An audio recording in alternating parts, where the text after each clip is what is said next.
बिस्मिल्लाहिर्रहमानिर्रहीम। अस्सलाम वालेकुम दोस्तों। आज का जो मेरा मौजू होगा वो एक पंजाब के शेर का मैं मौजू छेड़ूंगा। पंजाब का एक बहादुर सपूत गुजरा है और जो आज की हमारी जो नौजवान नस्ल है वो इसको बिल्कुल नहीं याद करती और ना इसके बारे में पता है कोई। वीडियो यूट्यूब पर या दूसरी चैनलों पर चल रही होंगी, लेकिन मेरी अपनी मालूमात है और मैंने क्योंकि ख़ुद मुशाहिदा किया और वहाँ पर जाकर ख़ुद मालूमात भी ली है इस शख्स के बारे में। और ये सपूत है अब्दुल्ला भट्टी, राय अब्दुल्ला भट्टी। ये पिंडी भटियाँ के रहने वाले थे और मैं पिंडी भटियाँ जाकर मैंने वहाँ पर देखा भी है और वहाँ से लोगों से भी पूछा है। वहाँ पे आज भी दुश्मनियाँ चलती हैं आज भी। वहाँ पर दुश्मनी के लिहाज से मैंने सुना है कि वो बहुत से लोग वहाँ पे एक दूसरे से दुश्मनियाँ करते हैं और छतों पर अपने मोर्चे वगैरह जो है वो उन्होंने लगाए हुए हैं।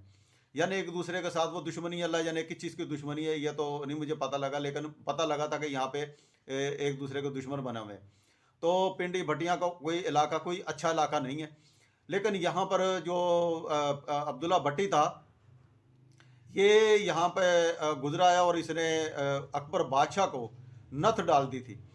राय अब्दुल्ला भट्टी जो थे, सांदल भट्टी इनके दादा थे और फरीद भट्टी जो थे ये इनके वालिद थे। इन्होंने अकबर बादशाह को वक़्त डाले रखा था और बगावत कर दी थी इनके ख़िलाफ़ अकबर बादशाह के। तो अकबर बादशाह को मजबूर कर दिया था इन्होंने 14-15 साल लाहौर में आने पर। तो 14-15 साल तक इन्होंने फिर ये जो थे अकबर बादशाह जो थे वो यहाँ पर आए और किले में आकर इन्होंने फिर इसका फिर मुकाबला किया, इसको सिर्फ नथ डालने के लिए कि ये बंदा काबू नहीं आ रहा था। वजह क्या थी कि सबसे पहले अब्दुल्ला भट्टी के जो वालिद थे फरीद भट्टी, ये अकबर बादशाह के ख़िलाफ़ थे। तो जब फरीद भट्टी को इन्होंने गिरफ़्तार करके और फरीद भट्टी को कत्ल कर दिया अकबर बादशाह के हुक्म पर, तो उसको कत्ल करके उसका कीमा बनाकर, बोटियां बनाकर, बोरी में बंद कर कर पिंडी भटियां में लाकर फेंक दिया था उसे। तो पिंडी भटिया में खौफ हरास फैल गया था। उसके बाद फिर किसी को सर उठाने की जरूरत नहीं हुई। उसके बाद जब अब्दुल्ला भट्टी थे जो, ये छोटे थे उस वक़्त, इसको नहीं पता था, ये गोद में थे। जब ये अब्दुल्ला भट्टी जब जवान हुए, बड़े हुए, तो ये अक्सर देखा करते थे शेखुपुरे वाला जो रोड है, शेखुपुरे का, शेखुपुरे से आगे की तरफ जाएं तो ये पिंडी भटियाँ आ जाता है। पिंडी भटियाँ से आगे फिर सरगोदा रोड वगैरह, ये इस तरह से खुशाब वगैरह का इलाका आ जाता है। तो इस रोड से, ये शेखुपुरे रोड से ये अकबर बादशाह अपना माल जो था लेकर जाया करता था। कुछ गुलामों को भी लेकर जाया करता था, वहाँ पर मंडी में बेच दिया करता था। काबुल में अफ़गानिस्तान का ये रास्ता अख्तियार किया जाता था इधर से। तो अब्दुल्ला भट्टी ने ये देखा कि ये लोग यहाँ से जो थे हर महीने या 15 दिन के बाद इनका काफ़िला गुजरता है, ये मसला क्या है। तो उन्होंने कहा कि इसके बारे में कोई बात ना करो। इसके दोस्तों ने कहा, क्योंकि इसके बारे में जो भी बात करेगा वो पकड़ा जाएगा और वो फिर ये अकबर बादशाह इसको मार देता है, क्योंकि तुम्हारे बाप के साथ भी ऐसे ही हुआ है। अब्दुल्ला भट्टी को इस बारे में नहीं पता था कि मेरे बाप के साथ क्या हुआ है। उसके फिर कान खड़े हो गए। उसने कहा मेरे बाप के साथ क्या हुआ है। उन्होंने कहा कि हम तो ये कुछ नहीं बता सकते, तुम घर जाओ और अपनी माँ से पूछो। माई लद्दी जो थी, इनकी माँ थी, माई लद्दी के पास ये गए। उन्होंने कहा माई लद्दी हमें बताओ कि मेरे वालिद के साथ क्या हुआ है और अकबर बादशाह ने मेरे वालिद के साथ क्या किया। तो माई लद्दी को जो थी परेशानी बन गई कि ये इसको कैसे पता लग गया, क्योंकि वो अपने बेटे को नहीं खोना चाहती थी। जिस तरह से अपने वो खामिद को खो बैठी थी, वो अपने बेटे को नहीं खोना चाहती थी। तो इस तरह से उसने अपने बेटे को बताने से इनकार कर दिया। आखिरकार वो मजबूर हो गई। उसने फिर बताया कि तुम्हारा बाप जो था फरीद भट्टी, अकबर बादशाह ने इस बिना पर उसको कत्ल कर दिया था कि तुम्हारा बाप जो था वो इसकी हुकूमत को नहीं मानता था, क्योंकि इसने एक दीन इलाही भी एक तो जारी कर दिया था। क्योंकि फरीद भट्टी का जो ख़ानदान था वो एक मजहबी ख़ानदान था और वो 5 वक़्त की वो नमाज़ पढ़ा करता था, जिसकी वजह से इनके बाप जो थे वो हाजी साहब भी कहलवाते थे अपने इलाके में। तो इस तरह से इनके जो वालिद साहब थे वो सांदल भट्टी, यानी कि जो शेखुपुरे से लेकर और फैसलाबाद, उस वक़्त का लैलपुर लगा लो या फैसलाबाद लगा लो, उस वक़्त ना लैलपुर था ना फैसलाबाद था, ये जंगल था सबका सब। शेखुपुरे से लेकर फैसलाबाद तक ये इलाका जंगल था। तो यहाँ से लेकर इनका इलाका कहलवाया था सांदल भट्टी का। सांदल भट्टी के जो इंटर में आते थे वो 36 पिंड थे। 36 पिंडों की जो फौज थी उसके पास थी। तो इस तरह से फरीद भट्टी ने भी अकबर बादशाह के साथ टक्कर ली, जिसकी वजह से वो शिकस्त खा गया और फरीद भट्टी को गिरफ्तार कर लिया गया और उसको फिर फांसी दे दी गई थी और उसका कीमा और बोटियां बनाकर उसको फरीद भट्टी की उसको फिर पिंडी भट्टियां भेज दिया गया था, जिसकी वजह से माँ जो थी वो डर गई थी कि मेरे बेटे के साथ भी कहीं ऐसा ना हो। तो माँ को फिर सारा बताना पड़ा। बेटे के फिर दिल में, अब्दुल्ला भट्टी के दिल में आग भड़क उठी और उसने फिर अकबर बादशाह की नाक में दम किए रखा और उसने फिर काफिले इसके लूटने शुरू कर दिए।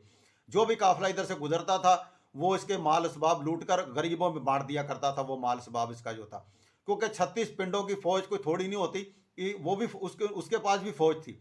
अकबर बादशाह की फौज जो थी वो आखिरकार वो शिकस्त खा जाती थी। अकबर बादशाह का जो कमांडर था वो था मिर्ज़ा निज़ामुद्दीन।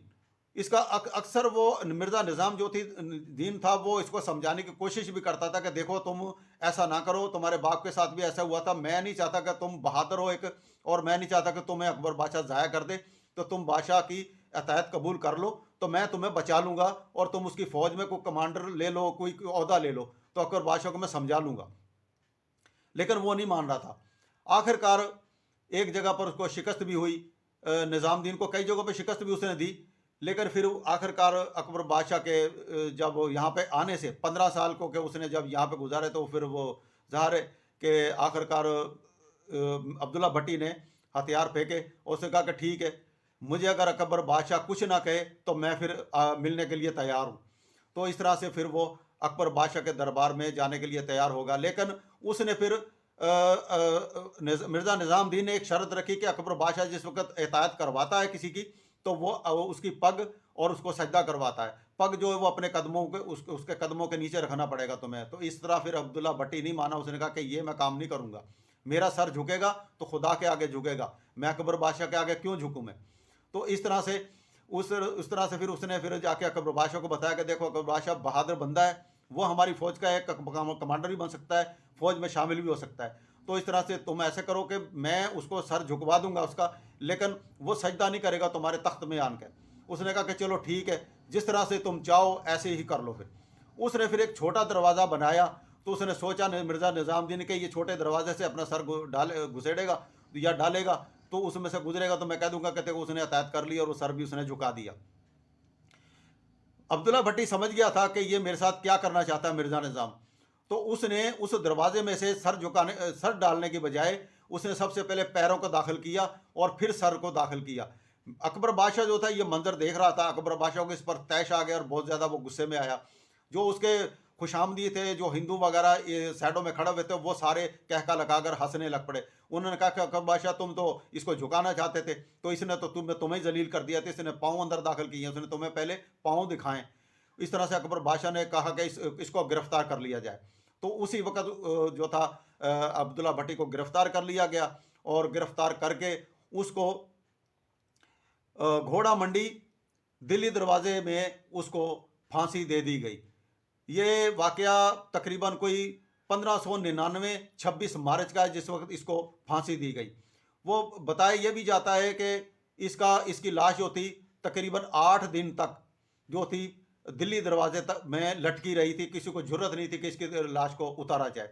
जो उसकी फिर 8 दिन के बाद इसकी लाश को उतारा गया और फिर मियानी कब्रिस्तान में इसको 26 मार्च को यानी कि इसको फिर बताया जाता है कि 26 मार्च को इसको जो था इसको दफनाया गया। और वाकया है 1599 का जिस वक़्त इसको फांसी दी गई। अब मैं ये कहना चाहता हूँ कि बहुत से ऐसे लोग हमारे पंजाब में, बहुत से सपूत ऐसे गुजर चुके हैं जिनका नामो निशान नहीं है, जिनका नाम लेने वाला भी कोई नहीं है। अब्दुल्ला भट्टी जैसे भी गुजरे हैं और भट्टी ख़ानदान का इसने सर फ़ख्र से बुलंद भी किया है। और भट्टी ख़ानदान इसीलिए मशहूर हुआ था कि ये शख्स जो है हमारा इस शख्स ने हमारे जो है सर फ़ख्र से बुलंद किया है। वरना अगर ये शख्स इस अकबर बादशाह से टक्कर ना लेता और ना ये फांसी पर चढ़ता और फिर भट्टी ख़ानदान को भी कोई ना पहचानता। तो भट्टी ख़ानदान राय अब्दुल्ला भट्टी जो है इन्होंने जो कारनामा अंजाम दिया और अकबर बादशाह को नथ में नथ डाल रखी और वो हक पर था। अब्दुल्ला भट्टी ये कोई गलत नहीं कर रहा था, इसकी सोच जो थी वो अच्छी थी और गरीबों के हक में थी और वो जो माल लूटा करता था वो गरीबों में ही बांट दिया